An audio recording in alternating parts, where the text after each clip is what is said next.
Hello, નમસ્તે.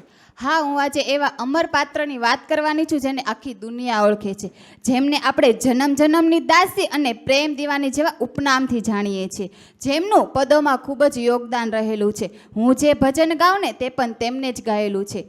પાયો જી મેને રામ રતન ધન પાયો, પાયો જી મેને રામ રતન ધન પાયો. હવે મને કહેશે કે આ અમર પાત્ર કોનું છે? સરસ. હા, હું આજે મીરાબાઈ વિશે વાત કરવાની છું. મીરાબાઈ જ્યારે 5 વર્ષના હતા ને ત્યારે એક નાનકડો એવો પ્રસંગ છે. તેમના ઘરે એક સાધુ બાબા આવે છે. સાધુ બાબા પાસે સરસ મજાની શ્રી કૃષ્ણની મૂર્તિ છે. આ મૂર્તિ જોઈને મીરાબાઈને ખૂબ જ ગમી જાય છે ને તેઓ તે લેવા માટે જીદ કરે છે. તે ખાવા પીવાનું છોડી દે છે, કોઈ જોડે બોલતા નથી. આખરે તેમના પિતા તેમને એ મૂર્તિ લઈને આપે છે અને આ કૃષ્ણની મૂર્તિ મીરાબાઈ માટે જીવન અસ્તિત્વ બની જાય છે ને આ જીવન કૃષ્ણને પોતાના પતિ, પ્રેમી અને સખા માની લે છે. અને એક દિવસ બન્યું એવું કે તેના રાજગઢમાંથી એક વરઘોડો નીકળ્યો.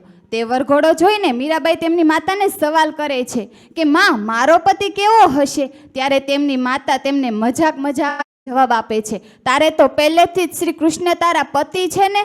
ત્યારથી જ મીરાબાઈને આ શબ્દ ઊંડા અસર કરી ગયા અને તેમને મનોમન જ શ્રી કૃષ્ણને પોતાના પતિ માની લીધા. અને પછી કે ગાય છે કે બાઈ, હું તો સ્વપ્નમાં પરણી ગોપાલ છે, મારું મન મોહ્યું ગીર લાલ છે. પીળી રે પીળી અંગે પીઠી રે ચોળાવી વાલા, હાથે પગે મહેંદી લાલ રે. કંકન બાંધ્યું છે મેં જમણે હાથે રે વાલા, વેદ ભણી બ્રહ્મા સાક્ષાત રે. લીલુડા વાસનો માંડવો રોપાવ્યો વાલા, હરિસંગ ફેરા ફરું હું 4 રે. મીરાબાઈ તો ખબર જ છે કે સ્વપ્નમાં તેઓ ભગવાન સાથે લગ્ન કરી લીધા છે, પરંતુ જીવનમાં તેમના ખૂબ જ નાની ઉંમરે મેવાડના રાણા જોડે તેમના લગ્ન થાય છે. સાસરે ગયા પછી મીરાબાઈની ભક્તિ ખૂબ જ વધવા લાગી છે. આ રાણાજીને પસંદ ના હતું, એટલા માટે રાણાજી મીરાબાઈને ખૂબ જ હેરાન કરે છે અને તેને મારી નાખવાના બી ઘણા બધા પ્રયાસ કરે છે. એક દિવસ મીરાબાઈને મારી નાખવા માટે રાજગઢમાંથી એક સપેરાને બોલાવવામાં આવ્યો અને કહ્યું કે એટલું ભયંકર ઝેર લાવ જેને વ્યક્તિ જીભ પર રાખતા તે વ્યક્તિનું મૃત્યુ થાય. આવું ભયંકર ઝેર લાવવામાં આવ્યું અને તે ઝેરનો કટોરો મીરાબાઈને આપવામાં આવ્યો અને કહ્યું કે ભગવાનનું ચરણામૃત છે.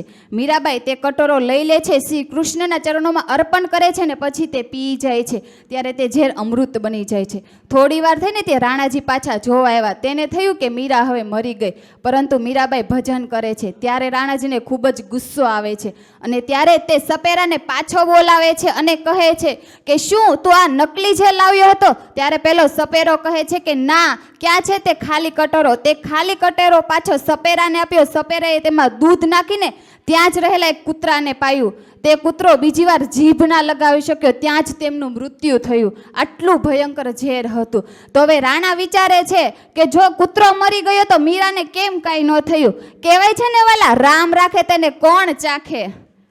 અંતે મીરા કહે છે કે નથી રે પીધા મેં અજાણી, મેવાડના રાણા ઝેર પીધા છે તો મેં જાણી રે જાણી.